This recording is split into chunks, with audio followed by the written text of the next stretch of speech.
পটলগুলোকে এভাবে ছোট ছোট টুকরে কেটে নিয়েছি। এরপরে নিয়েছি গোটা কয়েক রসুন, কাঁচা লঙ্কা এবং চিংড়ি মাছ। কড়াতে তেল গরম হতে দিয়েছি। তেল গরম হয়ে যাওয়ার পরে কালো জিরে, কাঁচা লঙ্কা এবং শুকনো লঙ্কা দিয়ে একটা ফোড়ন দিলাম। সাথে দিলাম গোটা কয়েক রসুন। রসুন কিন্তু থেতো করে তেলে দিলে ফাটে না। এরপরে দিয়ে দিচ্ছি বেছে ধুয়ে রাখা চিংড়ি মাছগুলো।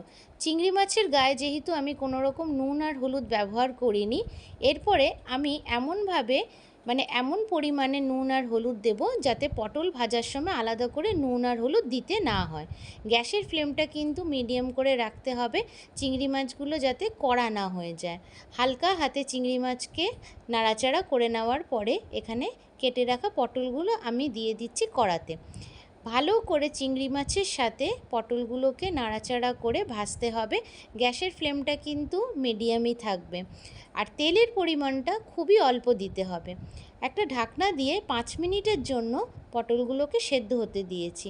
5 মিনিট সেদ্ধ হয়ে যাওয়ার পরে এরপরে পটল আর চিংড়িগুলোকে তুলে নিয়ে বাটতে হবে। আপনারা শিলনোড়ায়ও বাটতে পারেন। আমি এখানে মিক্সার গ্রাইন্ডারের মধ্যে এই পটল আর চিংড়িগুলোকে বেটে একটা পটল বাটার পেস্ট তৈরি করেছি।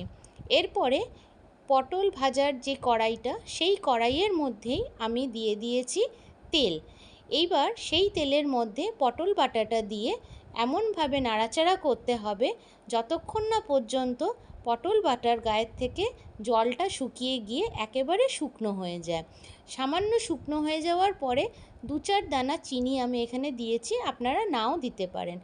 যতক্ষণ সম্ভব আমাদেরকে কিন্তু পটলের এই বাটাটাকে নাড়াচাড়া করে শুকিয়ে নিতে হবে যাতে তলাটা ধরে না যায়। দেখুন এখানে কিন্তু এত সুন্দর করে আমি ভাজা ভাজা করছি যাতে পটলটা এই কড়ার গায়ের সঙ্গে এক ফোঁটাও আটকে থাকছে না। এরপরে আমাদের পটল বাটা রেডি হয়ে গেছে ভাতের সঙ্গে খাওয়া।